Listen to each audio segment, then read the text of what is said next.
Yes, selamat malam semuanya. Eh, Siap buat belajar lagi malam hari ini. Halo, halo, halo. Semoga semuanya sehat dalam keadaan baik. Eh, Hari ini kita masuk ke episode ke-27 loh. Iya, 27 loh. Berarti tinggal satu lagi beres nih. Sedih nggak sih? Atau malah seneng? Oke, oke, oke.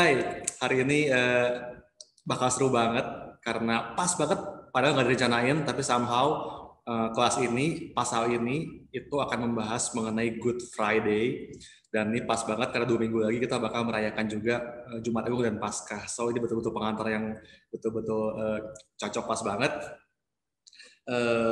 Boleh saya tampilkan, kita mulai langsung aja ya. Soalnya ini agak banyak materinya, tapi keburu lah, bisa-bisa. Oke.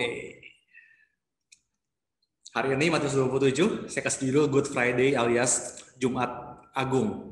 Jadi kalau di pasal 26 sebelumnya, kita membahas apa yang terjadi satu hari menjelang penyaliban Yesus, maka pasal 27 ini menceritakan semua yang terjadi tepat di hari kematian Yesus, yang jatuh pada hari Jumat sebelum Passover atau Paskah, dan yang sampai hari ini dirayakan secara global seluruh dunia. Kita sebut dengan hari Jumat Agung atau Good Friday. Oke, yang jatuhnya bakal perayaannya itu di awal April, minggu pertama April. 2 minggu lagi. Oke. Nah, mari kita mulai lihat satu persatu peristiwa yang terjadi di hari Jumat itu. Oke, dari ayat pertama Matius 27. Dibilang ketika hari mulai siang, semua imam kepala dan tua-tua bangsa Yahudi berkumpul dan mengambil keputusan untuk membunuh Yesus. Mereka membelenggu dia, lalu membawanya dan menyerahkannya kepada Pilatus, wali negeri itu. Oke, flashback dikit, kalau kita ingat pembahasan pasal 26 2 minggu yang lalu, itu kan di malam sebelumnya, Yesus udah ditangkap tuh. Dan waktu itu para imam ini udah melakukan sidang terhadap Yesus. Ingat ya, Yesus sidang di rumahnya Kayafas, betul? Lalu di situ Yesus dipukuli, diludahi, dan di malam itu juga keputusan sudah diambil oleh para pemuka agama ini bahwa Yesus harus dihukum mati. Nah, tapi menurut hukum yang berlaku di zaman itu, harusnya yang namanya sidang dan pengambilan keputusan itu nggak boleh dilakukan di malam hari, itu nggak boleh. Jadi apa yang mereka lakukan kemarinnya itu sebenarnya udah melawan aturan hukum tuh, udah melanggar hukum. Nah, jadi apa yang diperbuat oleh para imam ini supaya mereka nggak jadi melanggar hukum? Besok paginya mereka langsung ngumpul lagi, seperti lihat ini kan dibilang, dan mereka berbuat seolah-olah keputusan untuk membunuh Yesus ini baru diambil pagi menjelang siang hari ini. Oke, jadi dengan demikian mereka nggak kelihatan bersalah depan rakyat. Tampaknya mereka sesuai aturan gitu kan. Padahal sebelumnya ya kita tahu malam sebelumnya juga udah diambil keputusannya. Udah disiksa duluan, udah diadili duluan Yesus. So again, kita bisa melihat betapa hipokritnya, betapa munafiknya para ahli agama di zaman itu. Benar-benar semuanya itu hanya sandiwara, semuanya topeng di depan banyak orang, seolah mereka menuruti semua aturan hukum agama, but reality-nya kita tahu semua ya. Nah, kemudian di ayat 2, ini kita lihat Yesus dibelenggu dan dibawa kepada Pilatus. Nanti kita bakal balik lagi buat bahas lebih banyak soal siapa Pilatus ini, oke? Tapi sebelumnya kita bakal pindah adegan dulu nih di ayat berikutnya, dan kita lihat apa yang terjadi dengan Yudas Iskariot. Nah, ini juga udah kita bahaskan soal Yudas di pasal 26 kemarin, bahwa Yudas menjual Yesus kepada para pemuka agama seharga 30 keping perak. Dan review dikit, kita ingat banyak teori mengenai motivasi Yudas. Bisa jadi memang dia pengen dapat duit, atau bisa juga Yudas ini pengen mancing Yesus ke posisi terdesak, sehingga Yesus akhirnya bakal stand up menyatakan dirinya sebagai Mesias gitu kan.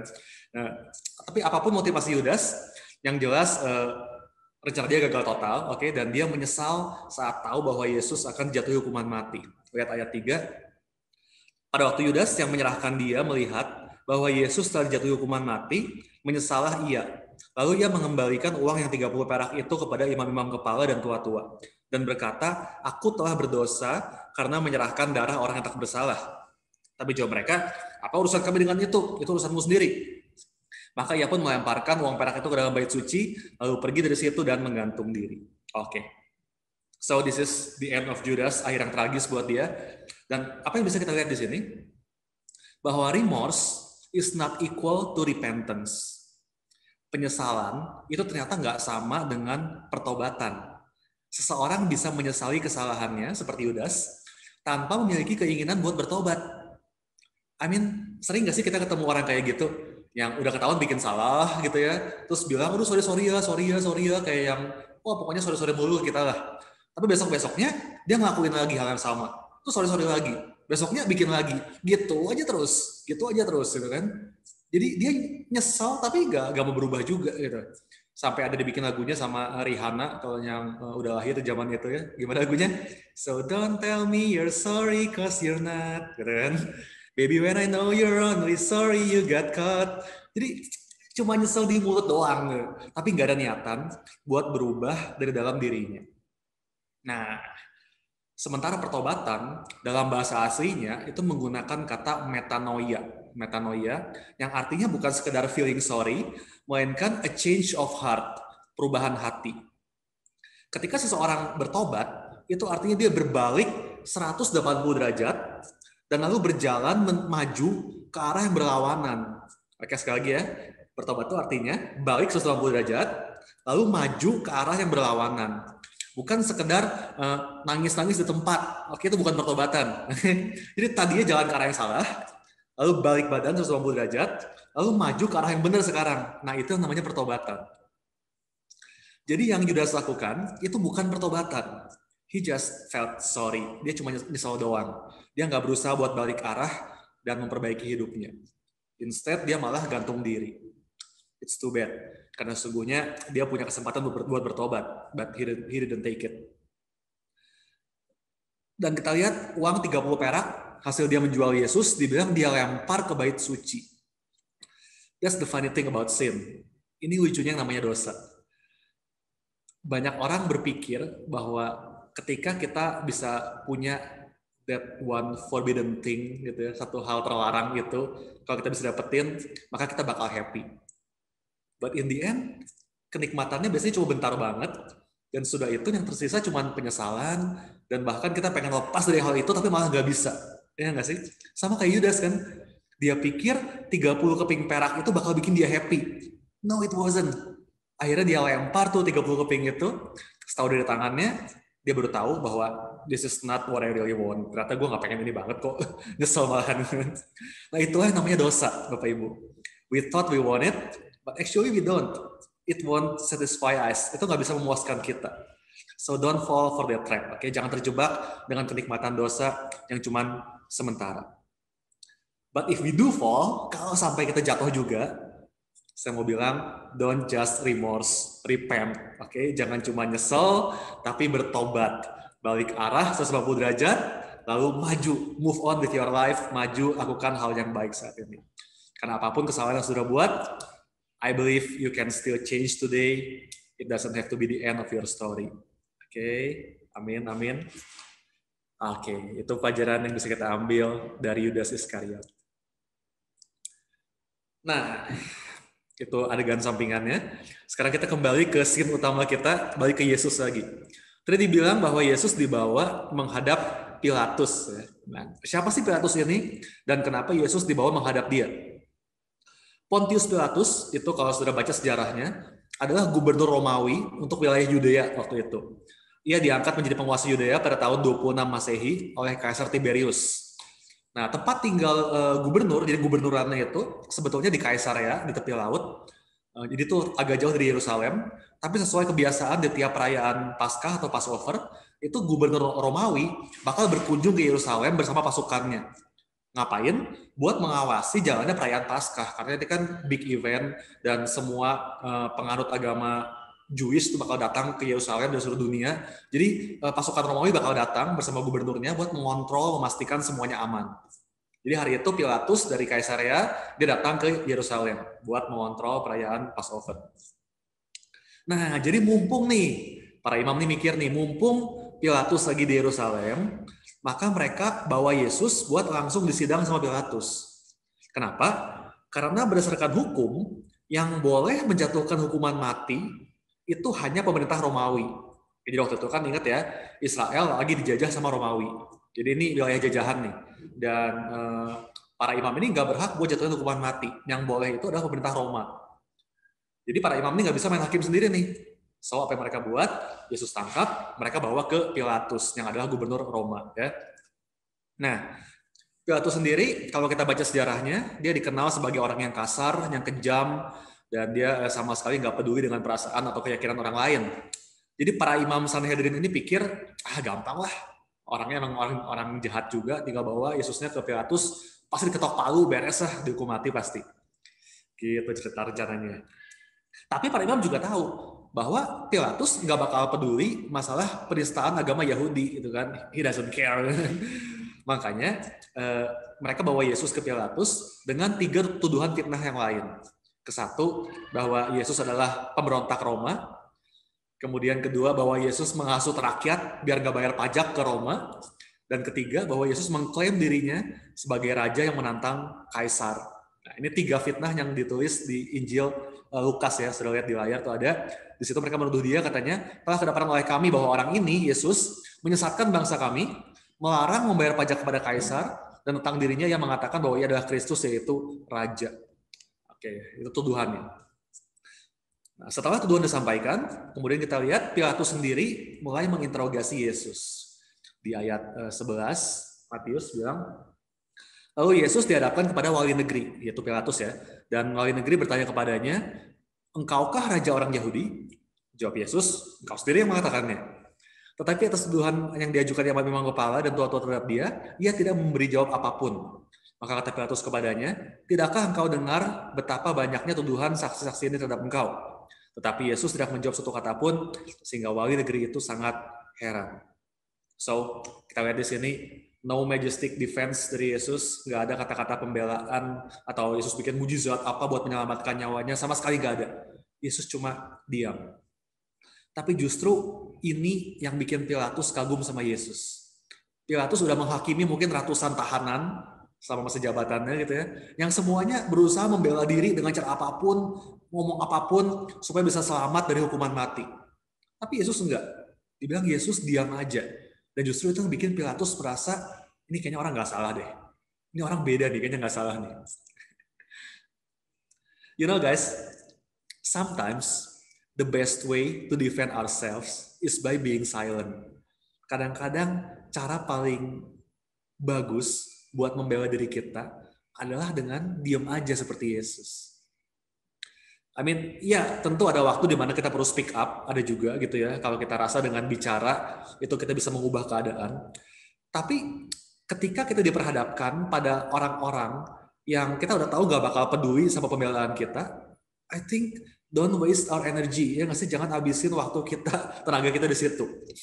Sebuah quote berkata, stop explaining yourself to people who are determined to misunderstand you. Berhenti menjelaskan dirimu kepada orang-orang yang emang udah memutuskan buat salah ngerti.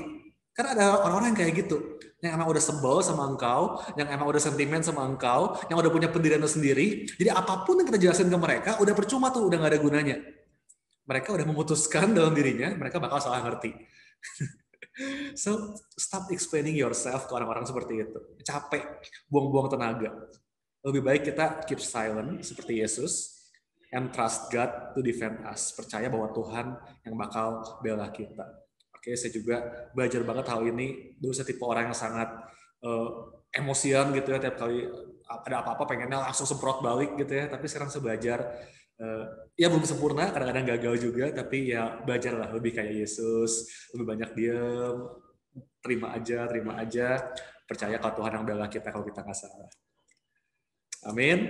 Oke, itu pelajaran yang kita dapat dari scene ini ketika Yesus diadili oleh Pilatus.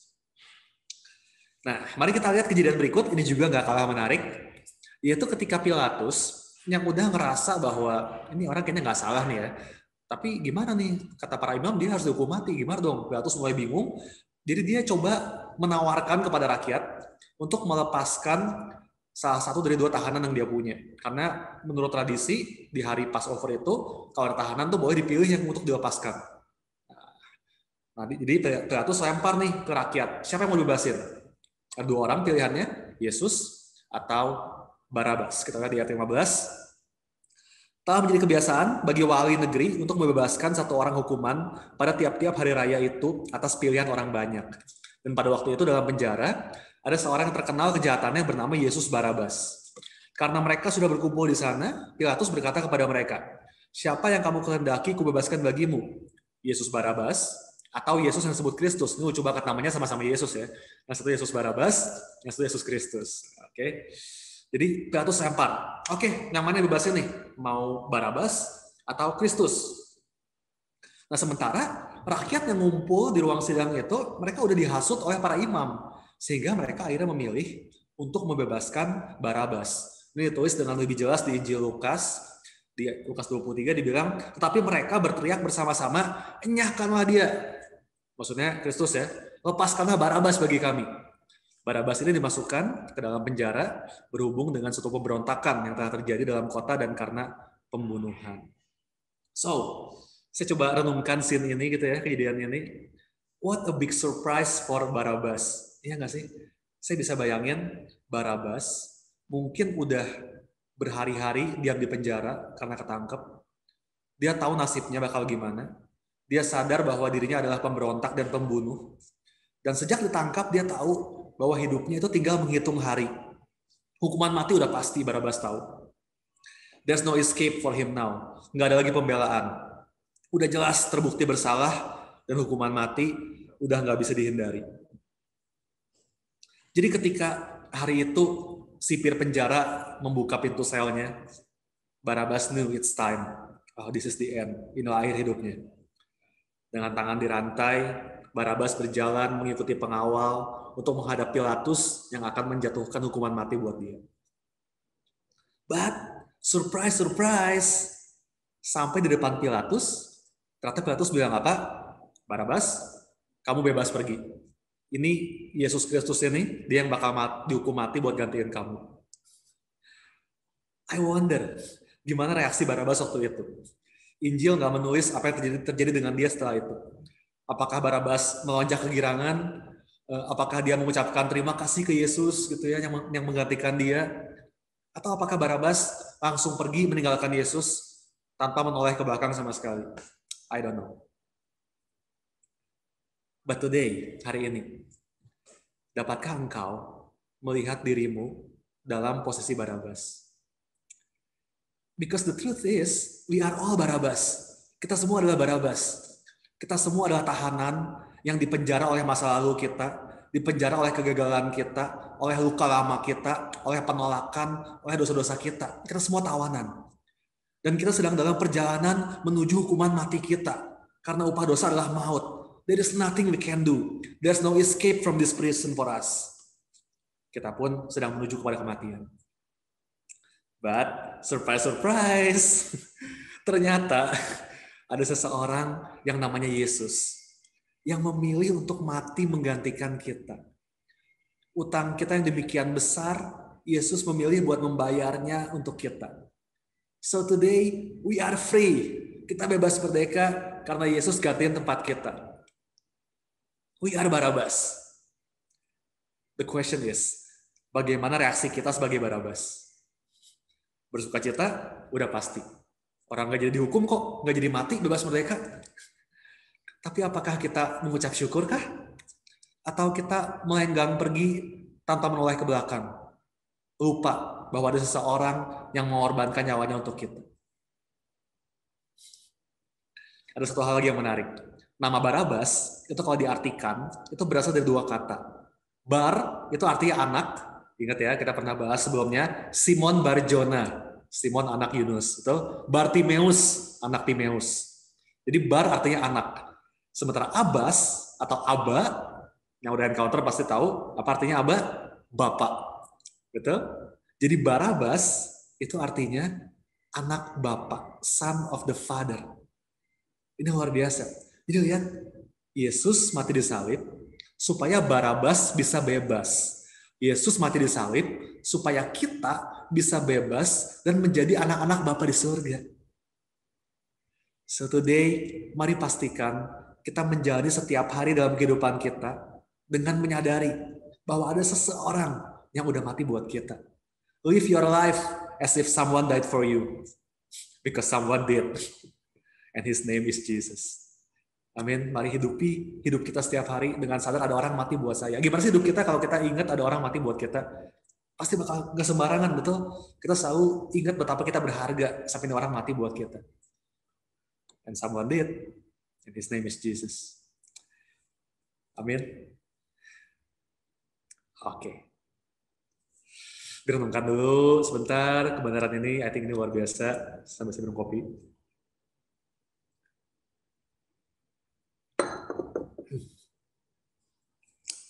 Lanjut. Mari kita kembali ke Pilatus. Let's go back to Pilate. Pilatus ini tadi ya, dia tahu Yesus nggak salah apa-apa. Ayat 18 bilang, ia memang mengetahui bahwa mereka telah menyerahkan Yesus karena dengki. Ketika Pilatus sedang duduk di kursi pengadilan, istrinya mengirim pesan kepadanya. Jangan engkau mencampuri perkara orang benar itu, sebab karena dia aku sangat menderita dalam mimpi tadi malam. Tetapi oleh hasutan imam kepala dan tua-tua, orang banyak bertekad untuk meminta supaya Barabas dibebaskan dan Yesus dihukum mati. Tadi udah ya. Dan perhatikan gimana akhirnya Pilatus mengambil keputusan. Ini ditulis dengan lebih detail di Injil Markus, kisah yang sama, ditulis oleh Markus 15 ayat 12 dibilang, Pilatus sekali lagi menjawab dan bertanya kepada mereka, masih pengen bebasin nih Pilatus nih. Jadi jika begitu, apa yang harus kuperbuat dengan orang yang kamu sebut raja orang Yahudi ini? Ini Yesus ini mau diapain nih? Maka mereka berteriak lagi katanya, salibkanlah dia.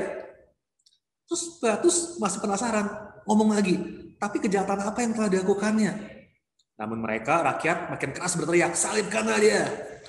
Perhatikan ayat 15. Dan oleh karena Pilatus ingin memuaskan hati orang banyak, ia membebaskan Barabas bagi mereka, tetapi Yesus disesahnya, lalu diserahkannya untuk disalibkan.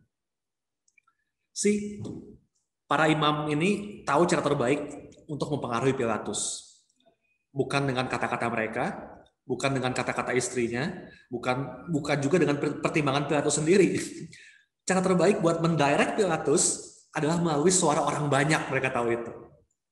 Dan akhirnya kita lihat, ini orang banyak ini, rakyat ini, yang di beberapa pasal sebelumnya mereka berteriak, Hosana, Hosana. Waktu Yesus masuk Yerusalem, orang-orang yang sama itu hari ini berteriak, salibkanlah dia. And how about Pilate? Gimana dengan Pilatus? Pilate was a people pleaser. Pilatus itu nggak bisa kalau nggak nyenengin orang. Ayatnya bilang, Pilatus ingin memuaskan hati orang banyak. Pilatus tahu apa yang benar, bahwa Yesus nggak bersalah.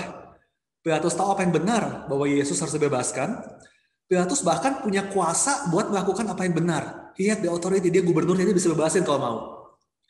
Tapi karena tekanan dari rakyat, apa yang Pilatus buat, di ayat 24 dibilang, ketika Pilatus melihat bahwa usahanya sia-sia, ia mengambil air dan membasuh tangannya di depan orang banyak dan berkata, aku nggak bersalah terhadap darah orang ini.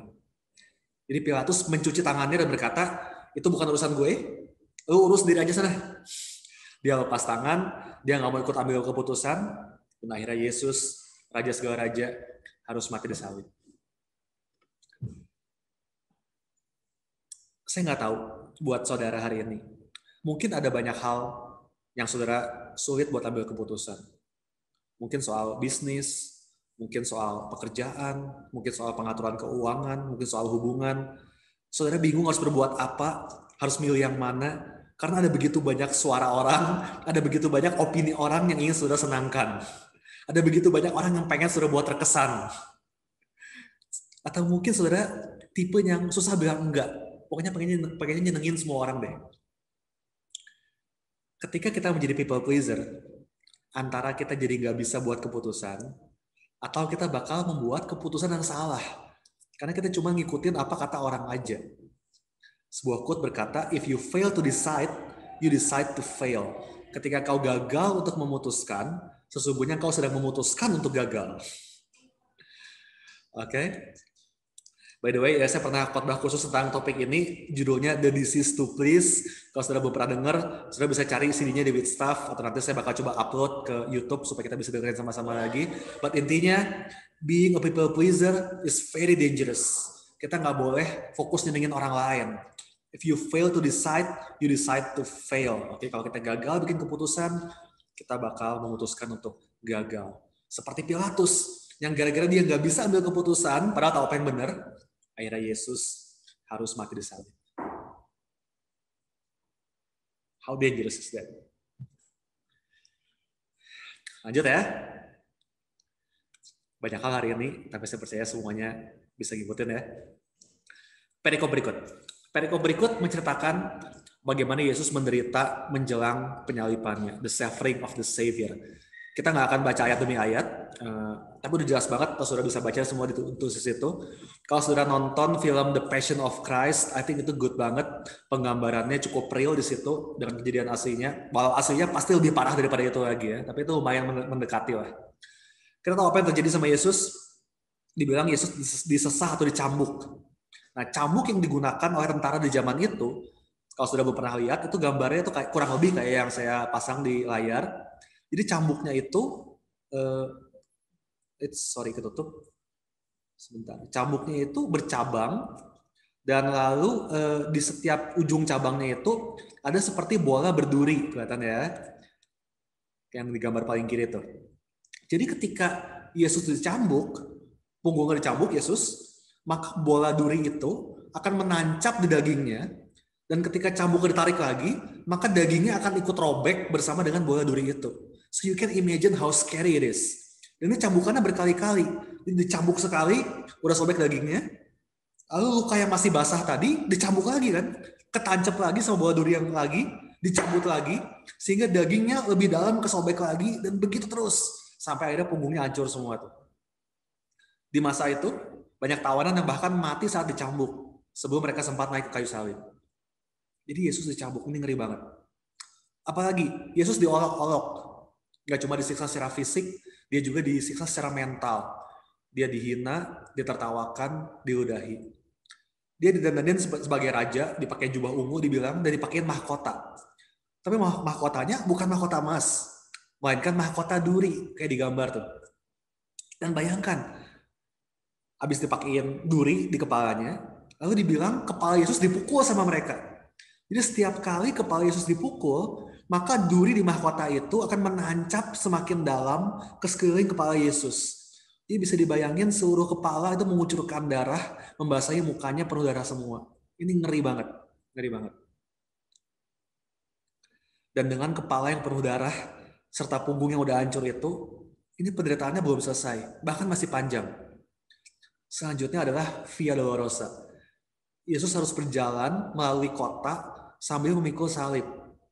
Ini juga merupakan cara bangsa Romawi dalam menghukum penjahat, di mana mereka disuruh berjalan melalui kota sambil memikul salib, sehingga ini menjadi peringatan buat seluruh kota bahwa ini yang bakal terjadi sama kamu kalau kamu berani-berani melawan pemerintah Romawi.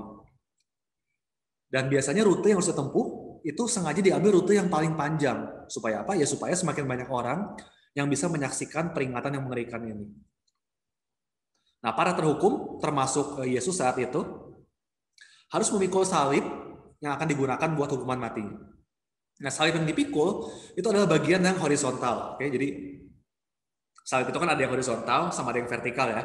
Nah, biasanya yang vertikalnya, yang tegaknya, itu udah ditancepin di lokasi penyalipan. Nah, sementara si tahanan harus memikul bagian yang horizontalnya di punggungnya. Bagian horizontal salib sendiri, ini kalau saya pelajari, beratnya sekitar 50 kg. Oke, 50 kilo. Sementara jarak yang harus ditempuh Yesus sampai ke Golgota itu adalah sekitar 1 km. Jadi sudah bisa bayangkan, berjalan 1 km sambil pikul beban 50 kilo, dan bukan dalam kondisi sehat loh, dalam kondisi yang udah luka parah tadi, baik di kepala maupun di punggung.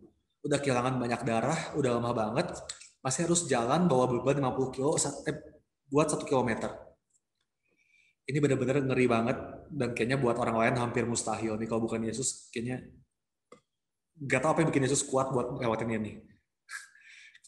Dan ini yang Yesus maksud ketika dia bilang di Matius 16, kalau kita masih ingat, Yesus bilang sama murid-muridnya, setiap orang yang mau mengikut aku, ia harus menyangkal dirinya, memikul salibnya, dan mengikut aku. Ini persis gambarannya. Semua muridnya tahu seperti apa itu memikul salib. Mereka semua pernah melihat parade di kota di mana penjahat jalan setengah mati sambil pikul salib.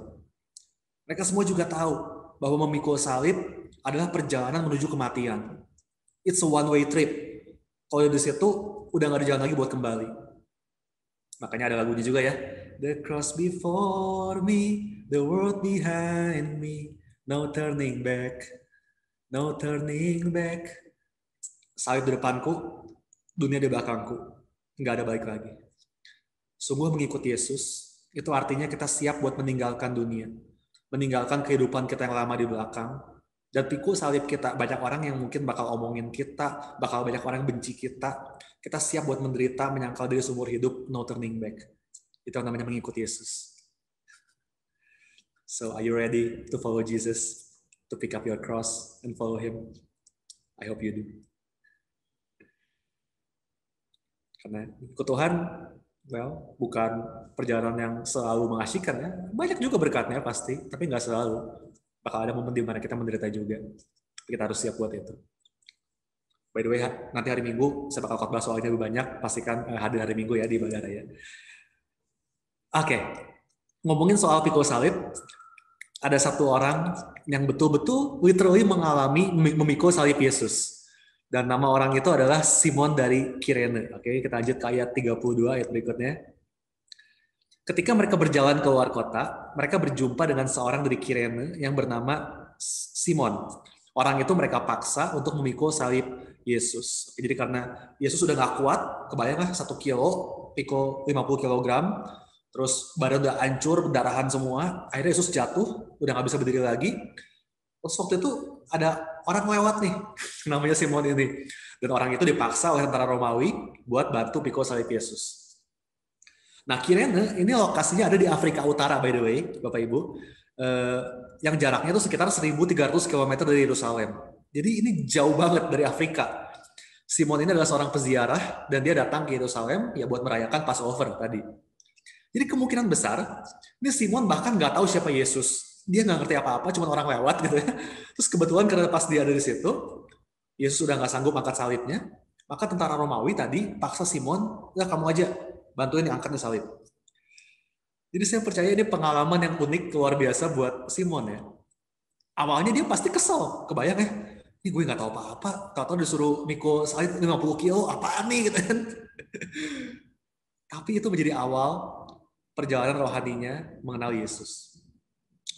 Alkitab nggak nulis detail apa yang dilakukan Simon setelah itu, gimana dia bertobat, saya nggak tahu. Tapi yang jelas di kemudian hari, anak-anaknya Simon ini ternyata menjadi pemimpin di gereja jemaat mula-mula. Lihat di Markus 15 ayat 21, dibilang kan, ini kisah yang sama tadi ya. Waktu itu lewat seorang yang bernama Simon orang Kirene, ayah Alexander dan Rufus, yang baru datang dari luar kota. Dan orang itu mereka paksa untuk memikul salib Yesus. Nah kemudian sekian puluh tahun setelah itu, kita lihat apa yang ditulis Rasul Paulus dalam suratnya kepada jemaat di Roma. Roma 16 ayat 13 dibilang, Paulus tulis, salam kepada Rufus, orang pilihan dalam Tuhan, dan salam kepada ibunya yang bagiku adalah juga ibu. Wow. Beberapa ahli teologi berpendapat bahwa ini adalah Rufus yang sama, anak dari Simon orang Kirene, yang akhirnya dia menjadi pemimpin gereja. Tapi kalaupun ini adalah orang yang berbeda, saya nggak tahu pasti betul sama atau enggak, kalaupun beda, tapi fakta bahwa Markus menulis nama Alexander dan Rufus di Injilnya, ini membuktikan bahwa dua anak Simon ini cukup terkenal di kalangan jemaat waktu itu. Kemungkinan besar mereka adalah leader. So, what a great ending for Simon, ya nggak sih? Sesuatu yang awalnya nampak seperti kesialan gitu ya, tiba-tiba suruh pikul salib, apaan nih, gue nggak tahu apa-apa ya. Ternyata menjadi awal perjumpaannya dengan Yesus. Dan dari situ nggak cuma dia, tapi bahkan seluruh keluarganya selamat, bahkan anak-anaknya melayani Tuhan. So, saudara, ketika ada hal buruk yang terjadi dalam hidupmu, yang nampak seperti kesialan, mari jangan langsung mengeluh, jangan langsung komplain. Mari just carry that cross. Mari pikul beban itu. Karena kita nggak pernah tahu apa hal baik yang akan terjadi lewat peristiwa itu. Mungkin jangan-jangan itu adalah sesuatu yang justru akan mengubah nasib keluarga kita. Amin. Itulah pelajaran dari kisah Simon orang Kirene ini. Ketemunya nggak sengaja sama Yesus, kayaknya malah repot sendiri, dia harus pikul salib, tapi dari situlah keluarganya berubah, bahkan anak-anaknya main itu. Amin. Luar biasa, saya percaya hari ini kalau saudara ikut Yesus, saudara mengalami banyak masalah, ada rencana Tuhan di mana keluargamu akan diselamatkan juga. Amin. Amin. Kita lanjut lagi. Ke perikop berikutnya. Ini adalah peristiwa penyaliban Yesus di Bukit Golgota. Dalam bahasa Latin, bukit ini disebut sebagai Calvary, yang artinya place of skull, tempat tengkorak. Dinamakan demikian karena pertama, bentuk bukitnya sendiri mirip dengan tengkorak. Sudah bisa lihat di gambar itu yang sebelah kiri, kayak ada muka tengkorak situ ya. Ini katanya adalah Bukit Golgota. Saya belum pernah ke sana, mudah-mudahan nanti setelah pandemi bisa main-main ke Israel, pengen banget sih lihat tempatnya. Nah, dan kenapa disebut tempat tengkorak? Kedua, tadi pertama karena memang bentuknya mirip tengkorak, dan kedua yaitu karena ini adalah tempat di mana para penjahat dihukum mati. Nah, hukuman mati sendiri dengan cara disalib ini awalnya berasal dari Persia. Ini sekedar sejarah ya. Nah, bangsa Persia itu percaya bahwa yang namanya tanah itu dikuasai oleh namanya dewa Ormus, dewa Ormus. Ini adalah dewa tanah, dan karena itu maka tanah nggak boleh dicemari. Nah, supaya nggak tercemar, maka penjahat yang dihukum mati itu harus diangkat, harus ada gapnya yang nggak boleh menyentuh tanah nih. Makanya mereka bikin salib buat menggantung para penjahat ini supaya nggak mencemari tanahnya dewa Ormus, katanya gitu. Nah, budaya Persia inilah yang kemudian diadopsi oleh bangsa Romawi, tapi dimodifikasi sedemikian rupa sehingga menjadi bentuk penyiksaan yang paling kejam dengan kematian melalui penderitaan yang panjang dan lama. So, mari lanjut bayangkan sampai di Calvary. Kedua tangan Yesus dipaku ke kayu salib. Ini juga udah siksaan ekstra, karena biasanya penjahat itu diikat dengan tali ke kayu, tapi Yesus dipaku tangannya dan kakinya ke kayu salib itu. Dan yang lebih parah, karena badannya menggantung di salib, dengan punggung yang menempel pada kayu yang vertikal itu, maka setiap tarikan nafas itu adalah siksaan yang luar biasa juga. Karena setiap menarik nafas, Yesus harus bertumpu pada kaki yang menggantung, yang dipaku tadi, sementara punggungnya itu udah robek-robek tadi kan, bekas cambuk, dan punggungnya bakal bergesekan dengan permukaan kayu yang kasar dan tajam. Kebayang nggak? Mau nafas, harus tahan pakai kaki, lalu sampai badannya keangkat bisa nafas, dan waktu keangkat badannya, punggungnya bakal bergesekan sama kayu yang kasar, yang tajam di belakang. So every breath is extremely painful. Setiap tarikan nafas tuh sakit banget. Belum lagi luka-luka yang terbuka dan darah yang segar, itu bakal mengundang serangga, lalat dan sejenisnya itu bakal datang, bakal nemplok, nggak cuma ke lukanya, tapi juga ke mata, ke telinga, dan ke hidungnya Yesus. Ini ngeri banget. Kita digigit nyamuk aja udah nggak tahan. Ya nggak? Ini banyak serangga yang masuk ke mata, ke telinga, ke hidung. Serem banget. Dan pada akhirnya, orang yang disalib itu bisa mati karena komplikasi dari banyak hal. Mulai dari kehabisan darah, atau dia nggak bisa nafas, atau dia dehidrasi, atau dia bahkan pecah jantung. Kalau masih belum mati juga gara-gara ini, maka biasanya kaki para penjahat yang disalib itu bakal dipatahin sama tentara Romawi. Kenapa kaki dipatahin? Karena ketika kakinya dipatahkan, otomatis tadi badannya nggak ada tempat buat bertumpu lagi, sehingga dia nggak bisa narik nafas. Dan karena nggak bisa nafas, dalam waktu singkat udah pasti mati. So again, it's a one-way street. Disalib itu udah pasti mati. Tapi mati disalibnya adalah mati dengan cara yang paling kejam, cara yang paling menderita. Serem banget, ngeri banget. Di atas kepala Yesus dipasang tulisan, inilah Raja orang Yahudi. Kalau kita baca di kitab Yohanes, para imam sempat protes sama tulisan ini, karena mereka nggak mau mengaku Yesus itu Raja. Mereka minta ke Pilatus, ganti tulisannya, jangan dibilang Raja Yahudi. Tapi Pilatus menolak, dan bilang, udah pokoknya kayak gitu, gue nggak mau rubah lagi. Entah Pilatus malas direcokin sama para imam ini, atau emang Pilatus pengen mengolok-olok bangsa Yahudi, dengan bilang, hey, this is your king. Raja lu mati disalib nih, udah jangan macam-macam sama Roma. Dan kita bisa lihat di foto yang di kanan bawah, di kiri kanan Yesus, disalib dua orang penjahat. Yang kalau kita baca di kitab Lukas, kita tahu bahwa yang satu menghujat Yesus, sementara yang satu lagi justru mengakui bahwa Yesus adalah Mesias. Dan apa yang Yesus bilang kepada penjahat yang bertobat? Apakah Yesus bilang, enak bener lu, puluhan tahun lu berbuat jahat, terus 1 menit terakhir lu minta ampun, terus mau selamat, sorry ya, gitu. No. Yesus berkata, kalau sudah baca, hari ini juga engkau akan ada bersama-sama dengan aku di dalam Firdaus. Wow, this is great. Last minute salvation. Saudara, kalau hari ini engkau masih hidup, artinya masih ada kesempatan buat bertobat. Gak peduli seburuk apapun masa lalumu, asal engkau menerima Yesus sebagai Tuhan dan Juru Selamat. Even in the last minute, Yesus bilang, you will go with him to heaven. Tentunya kita jangan tunggu sampai last minute ya, karena kita nggak tahu kapan last minute-nya. Why don't you just receive Jesus now dan terima jaminan keselamatan itu? Tapi sudah bisa lihat di gambar, inilah terjadi sampai segitu ngerinya muka Yesus, dan saya percaya aslinya lebih ngeri dari ini. Udah nggak berbentuk lagi, udah penuh darah semua, udah hancur semua. Ini bentuk kematian yang paling kejam. Ini harga yang Yesus bayar buat saya dan saudara. Dan selanjutnya, kita memasuki detik-detik kematian Yesus, ayat 45. Mulai dari jam 12, kegelapan meliputi seluruh daerah itu sampai jam 3. Kira-kira jam 3, berserulah Yesus dengan suara nyaring. Eli, Eli, lama sabachthani. Artinya, Allahku, Allahku, mengapa engkau meninggalkan aku? So, dari jam 12 sampai jam 3 siang di hari Jumat itu, tiba-tiba terjadi gerhana matahari. Ini jelas nggak normal, karena biasa gerhana matahari nggak nyampe 3 jam ya. Ini dari jam 12 sampai jam 3 gelap gulita.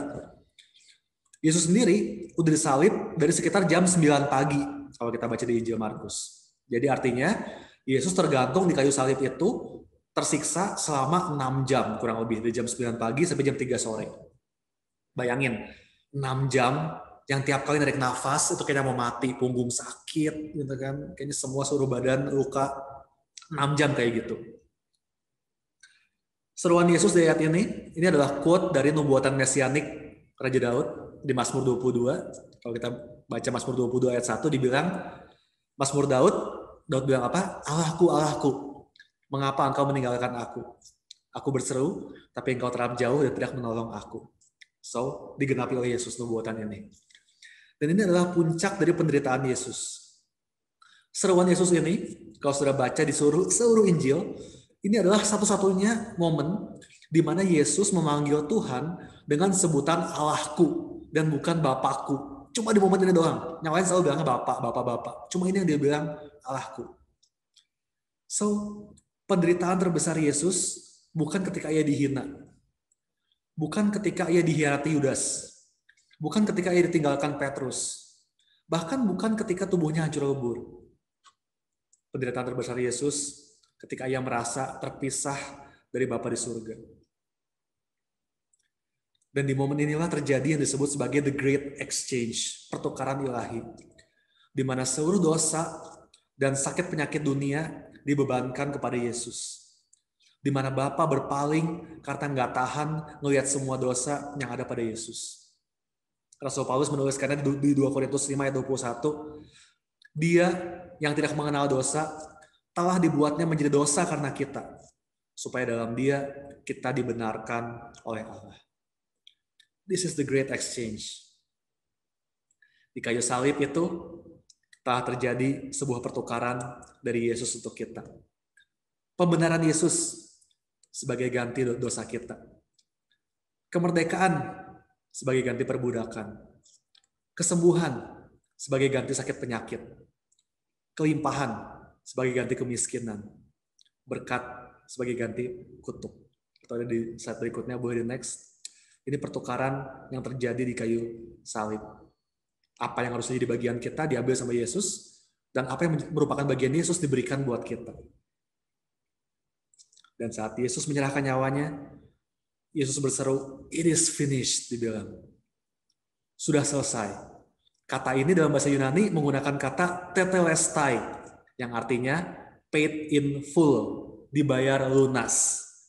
Semua dosa, semua perbudakan, semua sakit penyakit, semua kemiskinan, semua kutuk kita telah dibayar lunas oleh Yesus. It is finished. It is paid in full. This is the great exchange. Inilah pertukaran yang besar itu. Saat Yesus mati, tabir di bait suci yang memisahkan ruang Maha Kudus dibilang terbelah dua dari atas sampai bawah, kebelah ke tirainya. So sekarang nggak ada lagi jarak antara kita dengan Tuhan. Kalau zaman dulu yang bisa ngomong sama Tuhan cuma para imam doang, Hari ini akses menuju hadirat Tuhan terbuka dari atas sampai bawah. Yang artinya pendosa terbesar sekalipun bisa masuk. Bukan cuma lubang kecil, yang berarti cuma dosa kecil bisa masuk gitu ya. Enggak, dari atas sampai bawah terbelah dua, terbuka lebar. Sebesar apapun dosamu, seburuk apapun masa lalumu, sekotor apapun kau merasa, engkau tetap punya akses langsung untuk bertemu dan berbicara dengan Tuhan melalui Yesus. Yesaya bilang, sekalipun dosamu merah seperti kirmizi, akan menjadi putih seperti salju. Sekalipun berwarna merah seperti kain kesumba, akan menjadi putih seperti bulu domba. Haleluya. This is what Jesus has paid on the cross. Sebuah pertukaran yang sangat mahal, yang sangat berharga. Let's never forget this. Jangan pernah lupakan ini. Kalau 2 minggu lagi, kita akan merayakan Jumat Agung, saudara. Ini bukan sekedar tanggal merah di kalender, di mana kita bisa liburan long weekend gitu ya. Good Friday is so much more than that. Mari menyambut hari Jumat Agung ini dengan mengingat bahwa ini adalah hari di mana seseorang mati buat engkau di kayu salib. And it's not the nails that kept him on that cross. It's his love for you and me. Yang membuat Yesus tetap di kayu salib hari itu bukan paku di tangannya. Dia bisa lepas kalau dia mau. Yang membuat Yesus tetap tergantung di kayu salib adalah cintanya yang begitu besar buat saudara dan buat saya. Mari kita berdoa. Heraloya bashiri bikore dalaya makare dalama. Horelaya mashiki dalama makara. Jesus, we thank you. Kami mengucap syukur. Sungguh sebuah grace, sebuah kasih karunia yang besar buat kami. Ketika Yesus yang adalah Tuhan mau mati buat kami. Mau mengambil tempat kami yang penuh dosa ini. Kami manusia yang jauh dari sempurna, banyak bikin salah. Kami sering gagal, kami punya banyak luka. Kami punya sakit penyakit. Tapi Yesus menanggung semuanya di kayu salib. Memberikan pertukaran ilahi itu. Sehingga hari ini kami bisa menerima kesembuhan, kami bisa menerima kelimpahan, kami bisa menerima kemerdekaan, kami bisa menerima berkat dari Tuhan. Terima kasih Yesus buat pengorbananmu di kayu salib ini. Biar kami gak pernah lupa seumur hidup kami. Bahwa kami ini berharga, kami telah dibayar dengan harga yang sangat mahal. Biar kami menjalani setiap hari kehidupan kami dengan ingat bahwa someone died for me. Seseorang mati buatku. So aku gak boleh hidup sia-sia. Hidupku harus maksimal, hidupku harus berbuah. Thank you Jesus. Kami akan merayakan Paskah minggu depan dan juga Jumat Agung. Kami tahu this is a day to celebrate karena apa yang Yesus sudah buat untuk kami. Thank you Lord. Terima kasih buat kelas hari ini. Memberkati setiap Bapak Ibu Saudaraku di tempat ini. Biar setiap pelajaran itu merembah di hati mereka, memberikan mereka arahan, memberikan mereka kekuatan buat menjalani kehidupan mereka. Dalam nama Tuhan Yesus, dan semua yang bersyukur buat Yesus yang mati buat engkau, sama-sama berkata, amin. Amin. Terima kasih Bapak Ibu, saudara teman-teman. Jangan lupa 2 minggu lagi kita akan merayakan Good Friday dan juga Paskah. So saya mengajak Anda semua untuk hadir di ibadah Jumat Agung itu tanggal 2 April ya, betul. Kita ada Good Friday service tanggal 2 April jam 10 pagi. Oke, semuanya di channel YouTube ICC. Dan kemudian ibadah Paskah kita, Easter service kita itu di tanggal 4 April. Oke, di tanggal 4 mulai dari jam 8:30 pagi dan lalu on demand aja berapapun bisa saudara tonton kembali. So this is our biggest celebration for us Christians. Ini perayaan terbesar buat kita orang Kristen karena apa ya? Ya semua agama kayaknya nabinya lahir kemudian mati gitu ya.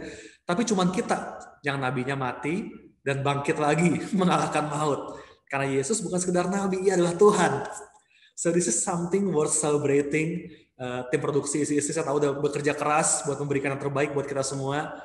Jadi please ajak teman-teman saudara, ajak tetangga, ajak pacar, ajak gebetan, siapapun itu, ajak mereka biar mereka juga bisa merasakan kasih dan kuasa kebangkitan Yesus. Oke?